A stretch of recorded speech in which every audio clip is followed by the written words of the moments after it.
Hello guys, welcome back to the channel. It's Joffrey Noodle Legs here today with another Noodle film review. Sorry I'm in a different environment today. I'm actually visiting my lad. But I wanted to get this film review out for you. Today we're looking at Winnie the Pooh, Blood and Honey. Now this came out this week on Blu-ray.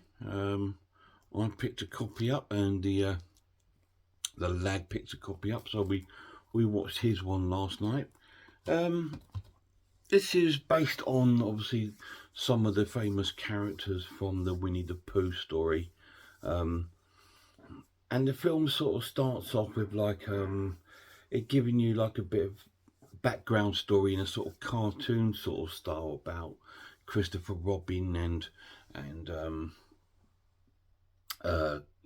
Winnie the Pooh and Piglet and Eeyore and some of the other sort of characters in the film. We're giving you like a little background in a sort of like drawing kind of style, and then we sort of cut to the film and it's like in this sort of beautiful forest at 100 Acre Wood. I believe it's filmed in the UK. It is a British horror film, and we see Christopher Robin and his wife searching around 100 Acre Wood. Now, there's no famous actors in this film, so don't expect to see it. Well, except maybe Winnie the Pooh, I suppose. But yeah, and then they're searching around the wood area looking for Winnie the Pooh and the gang, because it's been a long time since he's kind of like been back there. Now, his wife doesn't believe these characters and believe that's all in his sort of head. So she's sort of like saying, look, don't worry if we can't find them. I know they're not true. I know they're not true. And then they sort of, he hears this kind of noise and he thinks, oh, Pooh's here. So they go look further into the woods looking for Winnie the Pooh.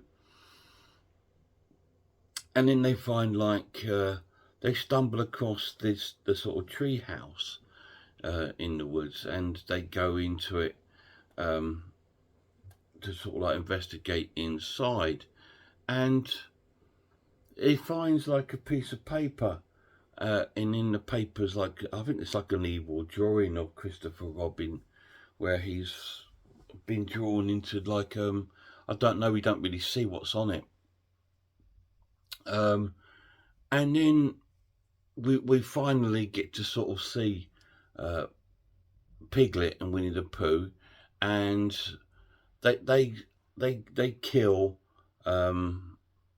Christopher Robin's wife, and so it's obviously it goes along this sort of line, and they capture Christopher Robin, and then he disappears, and we don't see him till later on in the film. We then sort of cut to like a psychiatrist doctor with some young girl who's visiting a psychiatrist about some sort of problem. She's some sort of traumatic time she's gone through, but it's nothing to do with the story. But yeah, we cut to them, and this doctor sort of advises her, why doesn't she go away for like with some friends for like a little getaway, like a little holiday? And she sort of agrees that's a good idea. So she then sort of goes off with her friends, and we sort of catch up with her sort of friends, and they are typical sort of British teen sort of chavvy sort of girls, and we sort of catch up with them, and we see them arriving at this this house, beautiful looking house actually. We see them arriving in this house, which is around the sort of 100 Acre Wood area. So they turn up there for a this weekend away, and some of the girls are quite nice, and some of them are really irritating and annoying. I'm going to forget a lot of the story just because we watched it last night, and I do tend to forget stuff quickly. But yeah, they arrive at this house, and one of the girls, I think, has some sort of like story sort of flashbacks where she sort of sees herself at this garage with this old man and stuff like this, and there's some weird little story bits going on. And then we cut to like another girl who's, I don't think she's arrived or there or anything, but this sort of ginger haired girl again with those sort of fake lips and stuff like that. And we sort of see her, and she sort of stumbles across Winnie the Pooh and Piglet, and they sort of capture her, and she gets killed quite gruesomely, which is really cool. And that's how the film sort of goes. It's not going to be a long review, this one, guys. Just wanted to give you a little review of it. And what happens now is pretty much these girls in this house are being stalked by Winnie the Pooh and Piglet. They are the only two sort of characters from the movie, so we don't get to see you don't get to see anything Tigger or anything like that, and Eeyore apparently they've already killed. But all these sort of things goes on, and we see Christopher Robin. He's been he's still alive.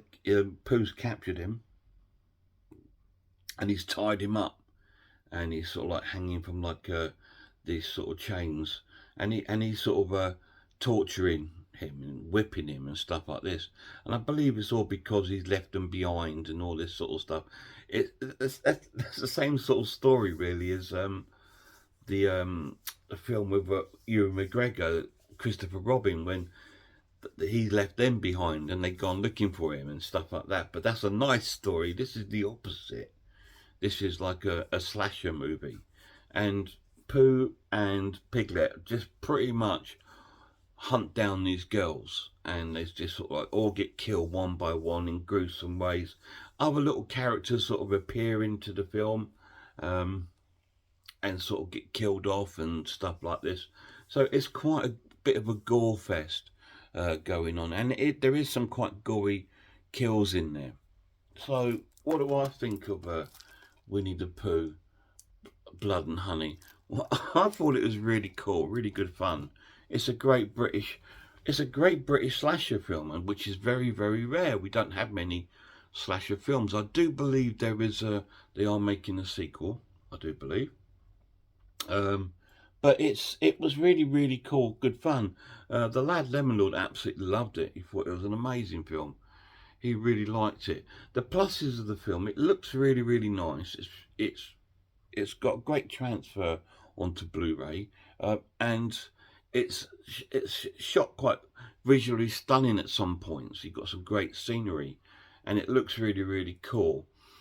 And there's some amazing kills in the film, and it's really badly acted. It's terrible. The acting is awful, which also makes it good. It's just like they've gone down to a local sort of shopping precinct and picked half a dozen girls out, like British chavvy girls. Do you want to be in the film? Oh yeah, right. I'll put it on Instagram and all that. It's like that sort of. That's how they've done their casting almost. So they've sort of taken them, and yeah, and Pooh and Piglet look quite cool. That it's a bit weird. They do look a bit weird because it's like a man's body with like a Winnie the Pooh's head, and Piglet looks like a sort of a hog more than like a pig. But yeah, it's kind of and that's kind of strange at first, but you do get used to it after a while, and you do root for them because of the girls being so bad at acting and irritating. You really want Winnie the Pooh and Piglet to sort of like, yeah, go on, get them, and that's the core things of the film. Negatives of the film: the story is a little bit sort of shallow, and the acting is quite poor, which could put people off. And it is a low budget, so some of the kills are not, like top kills, you know what I mean? But there are some quite good ones in there, some quite gory ones, which I won't tell you because I don't want to spoil it if you want to watch it. So I'm going to score the film a great watch and give it an 8 out of 10. And I think that's a really good score, because for like a small independent film that's, a bit of a bizarre concept, It's actually turned out quite good and enjoyable and fun. It's not the best horror film. It's nowhere near the best slasher film, but it's good fun and it's original. And that's what I like about it, its originality. And that it's British, because there's not many British slasher movies. And this is a really cool one, and it's definitely worth your time and watch if you get the time to see it. So, have any of you seen Winnie the Pooh, Blood and Honey? If you have, let me know down below what you think of it. So me and the lad, we watched it last night because we picked it up yesterday because it got released yesterday. Because we were out with the lad because it's near his birthday time, so we went out and I sort of spoiled him right and got him some movies and stuff. And we picked this up and we watched it last night and we really enjoyed it. We had a great laugh at it, mostly at the acting. You know, the girls are just awful, you know. There's one bit in the film and there's like one of the chavvy girls in this like uh in like a, I don't know what they call these sort of pool things, you know, that you sit in. What are they called? Uh Hot tubs. Yeah, she's in something like that. She gets out and she takes these, she's doing loads of selfies of herself for Instagram. And she's sort of like sees in one of the photos of the background Pooh. You can see him in the back of the photo, and she gets out. She goes, "Are you talking to me?" Well, he's not talking. You know, there's no one saying anything. So what she's and it's just sort of like really badly acted like that. But that's just fun, isn't it? And that just makes you want Pooh to sort of like, yeah, go on, Pooh, sort her out, you know. And that just sort of like makes you enjoy the kills even more. So, Winnie the Pooh, Blood and Honey, 8 out of 10. Guys, till next time, watch some more horror videos, channels for me if you can. Horror Hands, Horror Geek, The Man v Film, RS Designs, Pizzawell, I Am the Ice Lord, Cat Watches Horror Movies, Sarah of Horror, and Grumpy Andrew's Haunted House. All amazing channels. Till next time, look after yourselves, look after one another, and I really hope I'll see you all soon.